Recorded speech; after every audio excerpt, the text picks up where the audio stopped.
I'm Daphne and I'm a 32-year-old woman. All right, let me tell you about my life and how I managed to stay true to myself despite the constant criticisms from my ex-husband, Theory, and my mother-in-law, Susan. So I'm a woman who's proud of her career in pottery projects. It's not the typical 9 to 5 job, but it's my passion and I absolutely love what I do. Sure, I might not be rolling in money like some of my friends, but I've achieved success in my niche area, and that's what matters to me. Theory and Susan, on the other hand, have never really understood my work. They thought it was childish and not a real job, whatever that means. It was disheartening to hear them make snide comments about my passion, but I refused to let it get to me. You see, pottery projects were more than just a job to me. It was a form of art, a way to express myself, and I took pride in creating unique pieces. But Theory and Susan didn't seem to see it that way. They thought I should be doing something more professional and respectable. It didn't help that Susan, due to her physical disability, had to live with us. I tried my best to be understanding and accommodating, but it was hard when she kept judging my choices and making me feel inadequate. Theory, my husband, wasn't much better. He would often bring up the fact that my friends were all high-earning professionals while I was just playing around with clay. It hurt to hear him belittle my passion like that. I was talking to some of my friends the other day, and they were talking about their wives and their careers. Oh, yeah? What were they saying? Well, most of their wives have these high-paying jobs and successful careers. It's got me thinking about us. What do you mean? I mean, compared to them, your career is a bit, well, odd. Working with pottery and all that, it's not exactly the typical high-paying job. Are you saying that my job is less valuable just because it doesn't make as much money? No, that's not what I meant. I just meant that, it's a bit embarrassing sometimes when people ask what you do, and I have to tell them you're a potter. Embarrassing? You're embarrassed by my passion and my hard work? No, it's not like that. I'm proud of you and what you've achieved. It's just that sometimes I wish you had a more conventional job, So you're saying that you'd rather I give up my passion and do something I don't love just to fit into your idea of a perfect wife. I just wish people would see how amazing you are, not judge you based on your job. But you're the one judging me, Theory. You're the one who's embarrassed by my career. I guess I just wish people would see it the way I do. It was a lame excuse for an apology or trying to be supportive, as he was claiming, but stupidly at the time, I let it slide. I regret doing that because later on I learned how he felt about it. One evening, I had just finished working on a particularly intricate pottery piece when I overheard Theory and Susan talking in the living room. Their voices were hushed, but I could still make out what they were saying. Theory chuckled and said, "Can you believe she spends all day playing with clay? I mean, come on, that's not a real job." Susan joined in and said, "I know, right? It's like she's stuck in some child's playtime while the rest of us are out there making a real living." Their words stung, and I felt my heart sink. I knew they didn't understand my passion, but to hear them belittle my job behind my back hurt more than I expected. I took a deep breath and decided to confront them. Walking into the living room, I put on a brave face and said, "Hey, I couldn't help but overhear your conversation. I just want to remind you that pottery projects are my career, and it means a lot to me. It might not be the traditional 9 to 5, but it's what I love doing." Theory looked taken aback, and Susan tried to backpedal. "Oh, sweetie, we didn't mean to offend you. It's just that we worry about your future and financial security." I shook my head, trying to stay composed. "I appreciate your concern, but I'm doing well in my field. My work is gaining recognition, and I'm proud of my accomplishments. I wish you could see that." Theory seemed uncomfortable when he said, "Look, Daphne, we just want what's best for you. We're not trying to put you down, but we worry about the stability of your job." I sighed, feeling a mix of frustration and hurt. I understand that, but it's my passion and I'm willing to take the risks. I've worked hard to get where I am and I won't let your doubts hold me back. We're just looking out for you, dear. It's not that we don't support you, but we want to see you thrive in a more traditional career. I appreciated their concern, but it was clear that they didn't truly understand my passion. Instead of arguing further, I decided to let my success speak for itself. In the following months, as my pottery projects gained more recognition and I received invitations to showcase my work in art exhibitions, I noticed the change in Fieri and Susan's attitudes. They began to acknowledge my talent, though their support still felt hesitant. I knew I couldn't change their views entirely, but I hoped that with time they would come to understand and respect my career choice. But you know what? I didn't let their negativity deter me. I loved my job, and that was all that mattered. I knew I was good at what I did, and I had the respect of my colleagues and clients. That's all the validation I needed. Whenever they made snarky comments, I would just smile and shrug it off. I knew they didn't understand my passion, and that was fine. I didn't need their approval to be happy. And you know what's even more amazing? My pottery project started gaining more recognition. I started getting featured in magazines and art exhibitions. My unique style and authentic approach to my work were finally getting the attention they deserved. Of course, Fieri and Susan couldn't ignore the success forever. They might not have fully appreciated my work, but they couldn't deny that it was bringing in money. And that seemed to be the only thing that made them somewhat okay with my career choice. As the years went by, I continued to excel in my field. I learned to tune out their negative comments and focus on what truly mattered, my passion and happiness. It wasn't always easy, but I was determined to stay true to myself. I had my ups and downs, but my dedication and hard work paid off. I was able to carve a niche for myself in the pottery world, and I couldn't have been prouder. Well, guess what, folks? All of my hard work and dedication paid off. Oh man, let me tell you what happened next. So after all that hard work and finally getting a major investor interested in my pottery, I was over the moon. The investor told me he'd pay me $3,000 a week for my work, and I was thrilled. I mean, that's some serious cash. I couldn't wait to share the news with Fieri and Susan. I thought they'd be proud of me and finally see the value in what I do. So when I got home, I was practically bursting with excitement. But as soon as I mentioned the $3,000, they cut me off right away.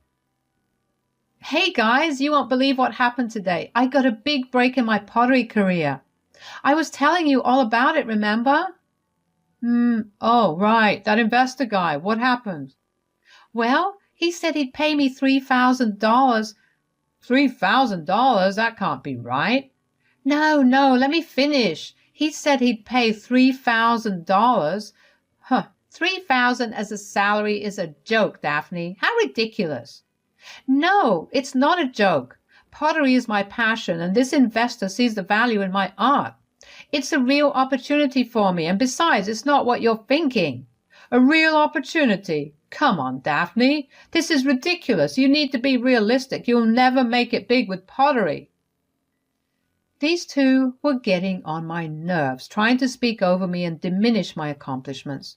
For some reason, they just didn't want to hear me when I wanted to tell them that I'd be making $3,000 per week. They kept cutting me off. But now that I had ground their gears, I wanted to hear how they felt. They assumed it was my monthly or yearly salary or something, and boy, were they not impressed. They started shouting at me, telling me that my job was stupid and useless. Can you believe that? It was like a punch to the gut. It's not about making it big or being rich. I love what I do. And this offer means I can sustain myself doing what I'm passionate about. Sustain yourself? You're 32, Daphne. It's time to grow up and get a real job, not some childish pottery nonsense. It's not childish nonsense. Pottery is a legitimate career, and I've worked hard to get to where I am. Why can't you just support me? Because we know better, Daphne. You're wasting your time and talent on something that will never work out. You don't understand. This is my passion, my dream. I thought you both would be happy for me. But all you do is belittle my work. Your work will never be enough. You should have focused on something more practical and profitable. This is my life, and I won't let you two dictate what I should do. I'm proud of my career, and I won't let your negativity bring me down. Well, good luck with your little pottery fantasy, but don't come crying to us when it all falls apart. They went on about how they had to be honest about where our relationship stands now that I wasn't making the big bucks. I couldn't believe what I was hearing. All this time they never really appreciated the hard work I put in, or how much I loved what I did. I felt so unappreciated and hurt. It's not like I was trying to be rich or anything. I just wanted them to understand and support me, but instead they were just focused on the money and couldn't see the passion and fulfillment my work brought me. Then they said something that I would never forget. I couldn't believe what I was hearing. Fiery and Susan were telling me that they didn't care about our relationship anymore because I might not make as much money as they expected. It was like they were putting a price tag on our marriage. Look, Daphne, we've been thinking about this for a while now. If you're not going to be making the money we thought, then there's no real reason for us to stay together. That's right. We can't be associated with someone who's going to be struggling financially. It's just not acceptable. To say I was shocked would be an understatement. Are you serious? You want a divorce just because of money? It's not just about money, but it's a big part of it. I mean, I've been wanting a divorce for a while, but I thought your income would at least make things easier for me financially. I can't believe you're doing this. I thought we had a real connection, a real relationship.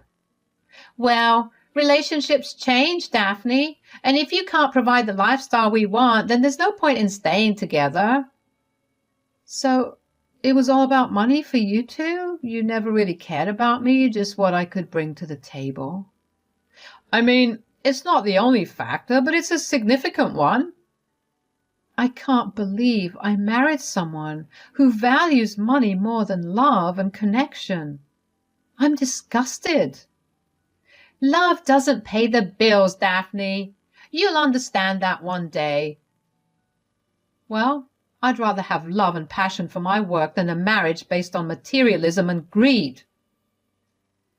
Fine, have it your way. I'll file for divorce and we can all move on with our lives.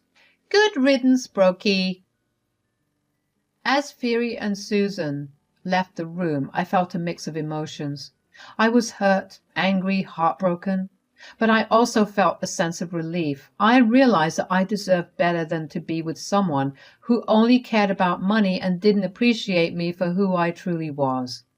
It was time for me to focus on my career and my passion and surround myself with people who truly valued and supported me. As painful as it was, this divorce was a chance for me to embrace my authentic self and find happiness on my own terms. After I left the house, I had a mix of emotions, hurt, anger, and relief. Fiery and Susan seemed kind of embarrassed and guilty for how they treated me, but it was too late to take back their words. The damage was done, and I was ready to move on. I called up my lawyer friend right away to speed up the divorce process. I wanted to be free from Fiery and his toxic mom ASAP. Luckily, we both agreed on a mutual divorce with no alimony involved. Fiery and Susan were surprised and laughed, thinking I'd be homeless without their money, but I reassured them that I'd be just fine. So we all sat down in that lawyer's office ready to sign the divorce papers. Fiery and Susan looked so darn pleased with themselves, like they were finally getting rid of the crazy me. Well, I wasn't going to let their smugness get to me, especially since I had a lovely surprise for them once I'd finished signing the papers. When I finished signing, they jumped for joy, saying they were free from my antics. Finally, we're done with all this stupid drama. Free at last. Oh, thank goodness, no more dealing with her and her weird pottery stuff. You know, you both seem really happy about this divorce. Well, wouldn't you be? Now we can move on with our lives without your eccentricities. Well, I guess the feeling is mutual. Oh, please don't try and act like you don't need us, especially now that you're broke. Oh, trust me, I'm more than happy to be rid of you two clowns. Clowns? How rude. Rude? Maybe, but I don't mind being rude to people who are beneath me. Beneath you? What? Are you stupid and deaf? Okay, enlighten us then. Well, for starters, I've got some pretty exciting news. You see, that night when I told you I'd be making $3,000, you didn't let me finish my sentence. I'll be making $3,000 per week. Phoebe and Susan's jaws practically hit the floor. Their faces went pale as they realized the mistake they'd made. The kind of money I'd be making could afford me a whole new life and easily cover Susan's medical expenses. Talk about a mic drop moment. I couldn't help but savor the shock on their faces. It felt so darn good to turn the tables on them. I was finally free from their toxic attitudes and the constant belittling of my passion. Wait, $3,000 a week? Are you serious? Yep, dead serious. But we thought you were going to be poor without us. Yeah, you both seem to have a habit of underestimating me. I didn't mean, it's just that pottery, it's not a stable career. Pottery is my passion, and I've turned it into a successful business. Guess you missed that part. We didn't realize. Yeah, you didn't realize. You never took the time to understand or appreciate my work. You were too busy belittling it. I didn't mean to hurt you. I just thought... You thought wrong. You both thought wrong about a lot of things. Daphne, we didn't know. We were just worried. Worried? You were worried that your precious image would be tarnished by having a wife with a strange career. Well, guess what? You lost more than just a wife and a daughter-in-law today. Good luck paying all those medical bills without me. Daphne, Save it. It's too late now. I've moved on, and I'm happier without you both in my life. Both of you are pathetic. God damn it.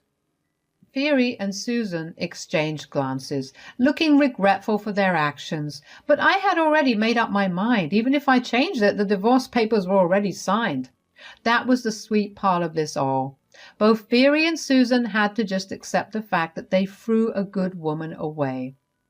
I stood up, ready to face my new life without them.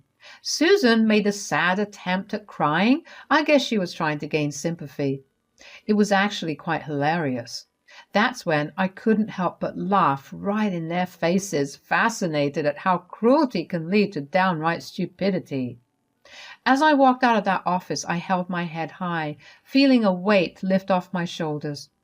I was ready to embrace my new life, one where I wouldn't be dragged down by their negativity. And you know what? Life without Phoebe and Susan turned out to be pretty damned amazing. I focused on my pottery work, pouring my heart and soul into it, and you know what they say? Do what you love and the money will follow. Well, it sure did for me. My pottery project started gaining traction and I started getting more and more clients. That $3,000 per week turned out to be just the beginning. I was earning even more than that, and I was damn proud of it. I moved into a cozy little apartment, and I finally felt at peace. I surrounded myself with supportive friends who appreciated my work and encouraged me to keep going. Meanwhile, Phoebe and Susan were left to deal with the consequences of their actions. I heard through the grapevine that Phoebe's finances took a hit because he squandered it on some shifty business deals. I guess he was trying to get rich quickly, and it didn't pay off. The sad part was that Susan was struggling with her medical bills. Part of me wanted to feel some satisfaction in their misfortune, but I realized that I had moved on from all that drama. I was too busy building my own happiness to waste any more energy on them. So the moral of the story is, don't judge a book by its cover. Just because someone's career doesn't fit your idea of success doesn't mean they aren't making bank. And sometimes the people who look down on you end up eating their words. Life is too short to be weighed down by toxic people. Find your passion, embrace it, and surround yourself with those who uplift and support you. Trust me, it's a recipe for happiness and success.